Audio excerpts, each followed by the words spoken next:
Mwiriho neza mwese mukomeje gukurikirana Buganza TV ku muyoboro wacu wa YouTube channel yitwa Buganza TV F1 TV. Uyu munsi rero tukaba tugiye kubagezaho amakuru muri showbiz nyarwanda nkuko dusanzwe tubagezaho nje ndi P1 na niyo P1. Alright rero uyu munsi tukaba tugiye kuganira cyangwa se tugiye kubagezaho amakuru ari gucicikana ku mbuga nkoranyambaga amaze iminsi yerekeranye n'igitaramo cy'umuntu bita umuhanzi wabice bigacika hariya mu gihugu cya Tanzania, Diamond Platinumz.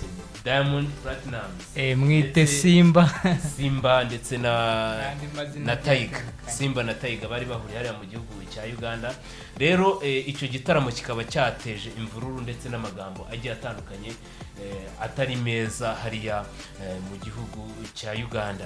Hari abahanzi rero bagiye bakomoza cyangwa se bakomoza ku buryo ki Diamond Platinumz yagiye yitwara n'uburyo bamwakiriye mu gihugu cya Uganda bitanejeje bamwe mu bahanzi bitewe nuko bamutakaje akayabo kenshi abahanzi ba Uganda bo bakabatakazaho amafaranga make cyane.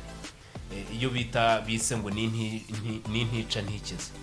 Niyupi iyo nkuru urayumva ute imeze ite? Iravuga ngo umutwe wayo uragira ati Diamond yateje umwiryane mu byamamare byo muri Uganda. Ngira ngo murabizi ejo bundi mu minsi yashize ku itariki 24 z'ukwezi kwa gatanu ariko turimo muri uyu mwaka wa 2025, ngira ngo niho habaye igitaramo hariya muri Uganda.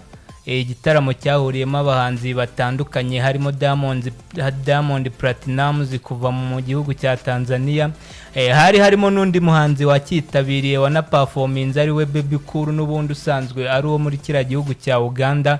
Hazamo n'ikindi cyamamare tuzi ari we The Ben Mugisha Benjamin, nawe akaba yaragiye agaragara muri kiriya gitaramo. Ngira ngo mwarabibonye ko yanaperforminze neza, aho yaperformingaga iriya ndirimbo wayo ari kumwe na Diamond Platinumz. Ariko ntabwo ibi ari ibindi birenze cyane, ahubwo ikirenze cyane ni impaka zagiye ziba hanyuma yo gukora icyo gitaramo. Bivugwa ko hari akayabo k'amafaranga menshi cyane yatakajwe ku muhanzi Diamond. Kuri The Ben ntabwo bari kubigarukaho. Kuri The Ben ntabwo bari kumugarukaho nkuko ino nkuru turi kwikesha igihe.com. Nuko The Ben batari kumugarukaho cyane, ahubwo Diamond bitewe n'ibyo bamutakajeho hariya ubwo twabyita nk'ingengo y'imari yamutakajweho, byagaragaye yuko rero abahanzi bagize umwiryane cyane mu bahanzi bakomeye cyane hariya mu gihugu cya Uganda nabo bitaweho, ariko hagati yabo bahise bagirana amakimbirane. Abahanzi rero n'abari mu bijyanye mu myidagaduro mu gihugu cya Uganda bakomeje guterana amagambo bapfa igitaramo cya Diamond, ndetse bigarukwaho yuko yaba yarakiriwe neza, agahabwa nyine serivisi ziri hayi abandi bahanzi bo mu Bugande batabona. Sinzi n'uwagiye avuga ko buriya ngo biriya bifaranga navuga ko ari agahishyi cyangwa se akayabo, ngo ni imwe mu misoro n'ubundi abaturage ba Uganda baba baragiye batanga, ngo bakibaza impamvu ari amafaranga adapendingwa ku bahanzi ba Uganda ahubwo akatangwa nko kuri ba Diamond Platinumz b'abanyamahanga. Inkuru rero iragira ati ni intambara y'amagambo yatangajwe na Eddy Kenzo wagaragaje ko bidakwiye cyane, bidakwiye ko Diamond yitabwaho mu buryo buhambaye nka kuriya. Yakomeje agira ati ibaze Diamond ntabwo byari bikwiye ko bamutegera indege imuvana Tanzania ikamugeza mu gihugu cya Uganda, hanyuma bagahita bamutegera kajugujugu imuvana muri kira gihugu cya Uganda bamujyana ahantu bita Ntungamo aho habereye icyo gitaramo. Novuga ngo muri iyo kajugujugu nkuko byagaragaye ku mashusho ku mbuga nkoranyambaga nuko Diamond Platinumz yari kumwe na The Ben burira kajugujugu bagiye muri Ntungamo. Niko bimeze, ni ukuvuga ngo Diamond n'ubundi biriya bintu bisanzwemo. Ngira ngo mu minsi yashize muri cya gitaramo cya The Ben nibwo bari bamutumiye ngaze performing hari i Kigali, nabwo yari yababwiye ko bamutegera indege ye yihari ikamugeza hari i Kigali kugira ngo performing. wenda ingengo y'imari ya The Ben yabaye ntoya, wenda niko nabivuga, biba ngombwa ko Diamond ataza mu Rwanda muri iriya minsi yashize. Ndakeka ari twari turi gutangira uyu mwaka turimo ari kuri bonane. Ni ukuvuga ngo ni nk'akamenyero Diamond afite, ntabwo Diamond wamutumira mu gitaramo cyawe utishoboye. Aha rero umuntu bita Baby Cool utabyumvishe kimwe na Eddy Kenzo yahise abyamaganira kure, ubwo byari ku rukuta rwa X, aho yahise avuga ati reka tubabwize ukuri, wowe Eddy Kenzo ntago nkushyigikiye. Nuvuga ngo tujye twemera yuko kuko Baby Cool nawe ni umuhanzi wari waperforminze muri kiriya gitaramo, yavuze ati tujye twemera yuko hari abaturusha, ahubwo dushyire hamwe twumve yuko hari abaturusha dushobora no kubasha kubigiraho, tukareba uburyo babashije kwiha agaciro mu mpano zabo cyangwa se muri business yabo y'umuziki, bagerageje kwiha agaciro. Niyo mpamvu rero tudakwiye gutera amagambo cyangwa se ngo twumve ko bidakwiye, kuko hari uwabashije kumva ko hari agaciro afite mu muziki nyafurika. Natwe rero tugerageze tugire uruhare dutera, natwe tubashe kwihesha agaciro kugira ngo tubashe kugira iki, tubashe natwe kuzagira intambwe dutera, natwe babashe guharanira impano dufite. Ibyo rero yakomeje abivuga ati ibyahawe Diamond Platnumz biramukwiye, kuko ni umuhanzi uri hejuru cyane, ni umuhanzi bigoye kumuhagurutsa. Rero kuba twamuhagurukije bakamuha ingengo y'imari ingana kuriya, ni iby'agaciro kuri we, ndetse ni ukwihesha agaciro. Tutabifite ntiyaza, kuko twebwe twari dukeneye ibyo afite n'ibyo yagezeho. Rero kuba nawe afite ibyo dukeneye, niyo mpamvu agomba kuduca ibyo akeneye. Ibyo rero akavuga ati Eddy Kenzo tuza wakana we, icara wige. Nagiye mbibona cyane mu makomanteri, abantu benshi bavuga ngo The Ben ngo Diamond ava Tanzania yaraje, ngo biba ngombwa ko abanza gusaba kujya guhura na The Ben ngo babanze baganire, ariko ntabwo ariko biri. Ni ukuvuga ngo The Ben yageze Kampala mbere, we ntabwo tuzi uburyo yagiyemo avaho yararagera Kampala. Diamond we yaje na private jet imugeza Tanzania, nani imuvana Tanzania imugeza Uganda Kampala, mu mujyi wa Kampala, ariho yasanze uwo bita Mugisha Benjamin ariwe The Ben amutegereje. Ngira ngo baraganiriye, byaragaragaraga ku mafoto acicikana n'amavideo agiye atandukanye, nkuko bahuriye mu muziki. Baravuga ati umusore wanjye tujye gukubita. Nuko nibwo haba ako buriya iriya ndege The Ben yaraprofise, nawe yarari muri gahunda yo kuva Kampala muri iriya ndege, ko we batagiye bamugarukaho cyane. Gusa wenda dusubiye inyuma gatoya, nuko The Ben yageze mbere muri Uganda agategereza Diamond Platnumz. Agategereza Diamond mu gihe hageze, baganiriyeho gake baciringa, nibwo bahise bategerwa kajugujugu yabakuye Kampala. Ariko sinizera wa mugani ko umuntu bita The Ben nawe yarari muri iriya gahunda ya kajugujugu, ahubwo yavuze ati reka mperekeze umuntu dufitanye korabo. Kubera ko nubundi bari kuvuga cyane kuri Diamond, nta uri kuvuga kuri The Ben. Bari kuvuga ko Diamond Platnumz ari we wakonsomye cyane ingengo y'imari ikomeye cyane. Ni ukuvuga ngo indege yabakuye Kampala ibajyana hari harabera igitaramo, bose bayigiyemo ko ari babiri, ariko abandi kugaruka bari kugaruka kuri Diamond. Tukibaza kubera iki batari kuvuga kuri The Ben. Nawe yarakonsomye wenda ayo tike y'iyo private babategeye yo mu kirere. Ni ukuvuga ngo rero ubwo nibwo bahise bakomeza hariya muri Ntungamo, bakimara kugeraho rero nibwo byahise bisaza abahanzi. Hahise rero hahitaho uruduku undi musista bita ku rukuta rwa X bita Sheira Gashumba nawe icyo yahise akora yakoze iki, yahise asubiza nawe Eddy Kenzo yunga mu bya Baby Cool, avuga ati ni gake cyane uzabona Diamond Platnumz yakoranye korabo n'umuhanzi wa Uganda, bitewe nuko abahanzi ba Uganda hari uburyo bigaragazamo bidakwiriye, ndetse batanaha agaciro umuhanzi wabo, umuziki wabo cyangwa se iterambere ry'umuziki wabo. Yego, noneho bigatuma rero Diamond nawe atabasha kugira iki, kuba yahita yihutira kuba bakorana korabo nk'iyo.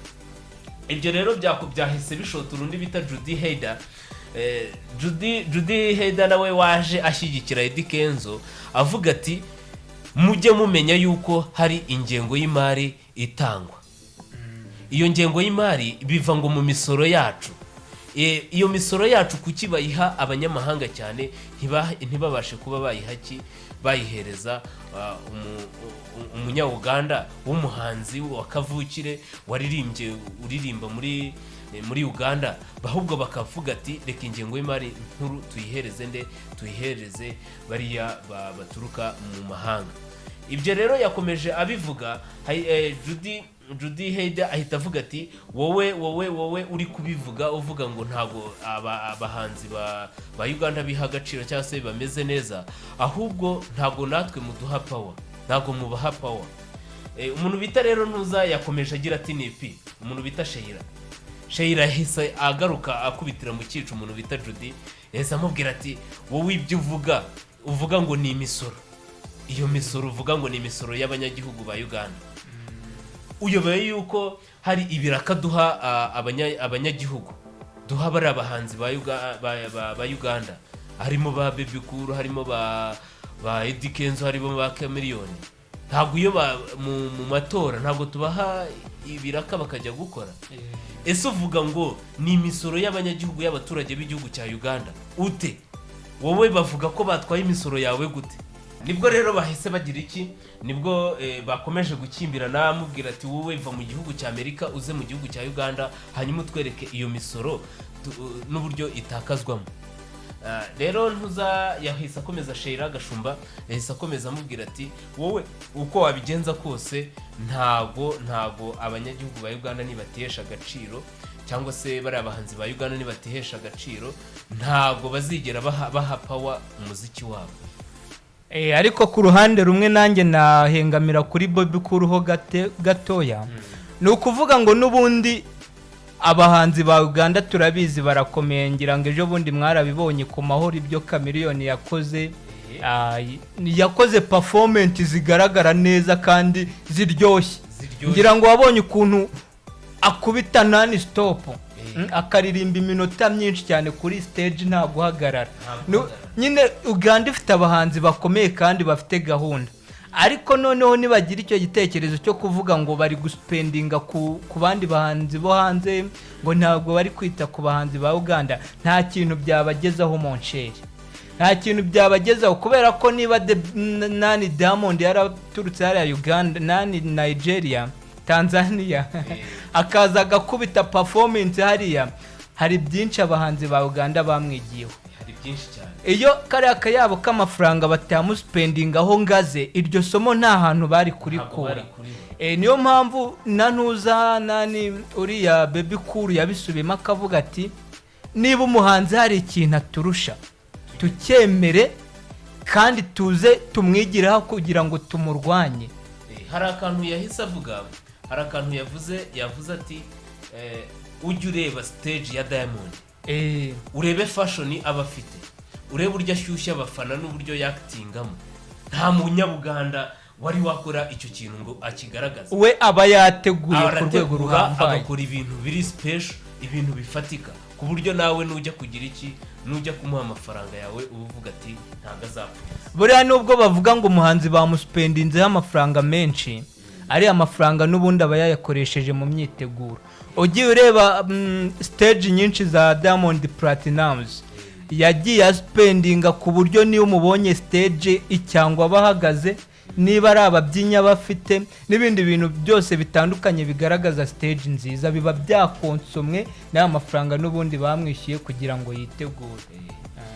Iki gitaramo rero cya Diamond Platinumz turi gusoza, iki gitaramo bivugwa yuko amakuru twatohoje nuko Diamond Platinumz akomeje kugira iki, yakomeje iki gitaramo kiranakomeje, ariko bivugwa yuko yishyuwe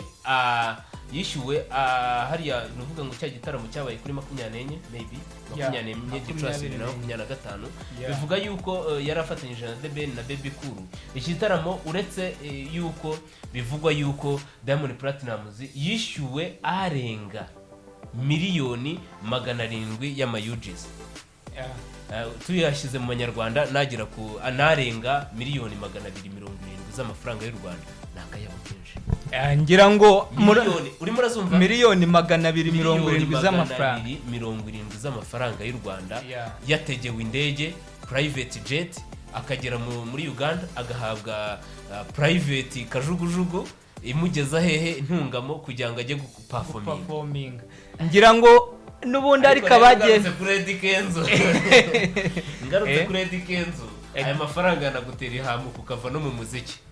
Iri ni ishyari bro, ni ishyari ariko bagira ishyaka aho kugira ishyari bagira ishyaka nabo baha agaciro umuziki bakore cyane bizaza.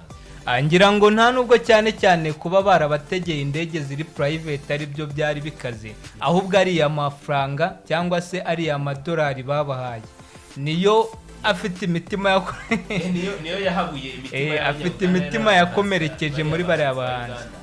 Nibyo byatumye bagira iki bavuga ati ibi bintu birakaze cyane, ibi bintu ni hatari.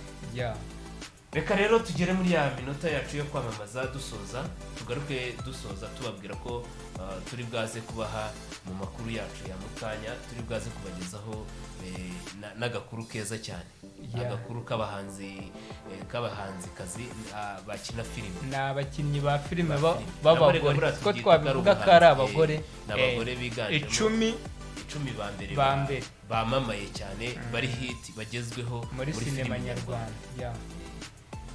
Niyo pi harya ngo buriya ni iki kigezweho muri Rwamagana? None se buriya reka nkubwire ikintu mba mbona kigezweho cyane ni umurimo, ahubwo ukibaza uwo murimo ni uwuhe, urava kuki? Icyambere umurimo kuhanga biva ku bumenyi, ubwo bumenyi bugomba kuba wabuhawe. Icyo nabwira abantu ni ukushishikariza na bagenzi babo kuyoboka umurimo, ariko mbere yo kuyoboka umurimo ukawujyamo uwufitiye iki ubumenyi urabukura he rero? Ubumenyi rero ugomba kubusanga muri P-Image Studio, aho tubigisha gufata amashusho no kuyatunganya mu buryo buri professional, aho dushobora kuba twaguha na certificate mu gihe cy'amezi 3. Ubyiga amezi 2 uba wiga pratique nziza cyane ndetse na theory nke, ndetse ukwezi kwa 3 uba uri muri stage ujya kuri tere, aho uhava warakarishije ubwenge, aho uzi kweditinga neza, uzi gukora amafoto neza, uzi gukora video neza, ndetse ni n'amagrafike nayo turayigisha, aho ushobora kuba wakora ama invitation n'ibindi bigiye bitandukanye ushobora gusabwa mu irembo. Si ibyo gusa kandi ku bindi bintu bijyanye n'ubukwe muri P-Image Studio bagushakira abatahira, bakagushakira abagutegurira amafunguro, bakagushakira n'abasohora umugeni. Sibyo harya buriya n'abasohora umugeni, bande ziririmba. Dufite amatorero 5 ashobora kuba yaririmba cyangwa akabyina mu bukwe bwawe no mu birori bigiye bitandukanye. Ndetse ikindi nuko dufite abakomisiyoneri babigize umwuga, aho buri kintu cyose ushobora kukibona, bibanza amateleviziyo, ibikoresho byo gukoresha byo mu nzu, byose ushobora kubibona mu buryo bukoroheye muri P-Image. Rero P-Image Multi Services, aho tubasha kuba twagira iki, aho tubasha kuba twaguha arya bari abantu babayimusinga abavuga amahamba, aho bita ngo abatahira. Mbere nabitaga abavuzi ngabivuzi bariya ni abatahira. Dufite abatahira beza bashobora kuza bagataramana nawe ukahava wishimye, abagutahiye ubukwe bakahava bishimye. Si ibyo gusa rero, dekorasiyo, dufite dekorasiyo, sonorizasiyo, dufite dekorasiyo nziza, aho dushobora kuba dufite dekorasiyo mu buryo bugeze kuri 6, aho uhera ku mafaranga yawe guhera ku 200 kuzamura. Tubasha kuba twakugezaho dekorasiyo nziza, tukakugezaho n'amatente magari na sonorizasiyo, ni ukuvuga ngo n'ubusitani no gukoreramo nabwo turaboha. Uri hano hafi mu gihugu hose dushobora kukubwira ahantu ushobora kujya gukorera, abe mu masare ndetse n'ahandi turakurangira tukavuga ati aha hantu tugufitiye amasare ya make, tugufitiye ubusitani bwa make. Rero aho cyari uvuze kuri dekorasiyo nuko tukudekorera tukaguha amatente, ku buryo uvuga ati ubukwe ni sawa. Dufite rero abafotografe n'abavideografe bagufatira ikirori cyawe, event zawe, ku buryo tushobora kuba twaguha garanti y'imyaka 2 za produit zawe zikibitse. Ndumva rero ari ibyo byo kwamamaza, ngira ngo sinzaka kuri nayo nyarukeho hariya ku itariki 29 kuko ni umunsi w'ejo, sibyo? Nibwo mu karere ka Rwamagana rero bakiri vice mayor w'akarere ka Rwamagana yagize iki, hari igikorwa cyabaye cyo kugenda nabyita nko gusa kureba ibyagezweho mu bijyanye n'iki, mu bijyanye n'ibiribwa, mu bukorikori, byose byagezweho. Reka ndebe wenda avuga ati uyu munsi umuyobozi w'akarere wungirije ushinzwe iterambere ry'ubukungu Richard Kagabo yifatanyije na AEE Rwanda Tia Foundation cyangwa Fund n'abandi bafatanyabikorwa mu birori byo gusoza umushinga umaze imyaka 5 mu bikorwa byo guteza imbere ubuhinzi cyangwa se abahinzi b'imboga n'imbuto bo mu mirenge 12 mu matsinda 507. Ni menshi. Nuvuga ngo ariko bigaragara yuko mu karere ka Rwamagana ngo ibintu bijyanye n'inzara aho ntabwo biharangwa. Tubabwira ngo mu minsi mike baraza no kuba bashyize hanze, bashyize ahagara, bafunguye ku mugaragaro isoko rya Rwamagana ryubatswe neza, house isoko. Urumva ni ibintu byiza bishimishije akarere ka Rwamagana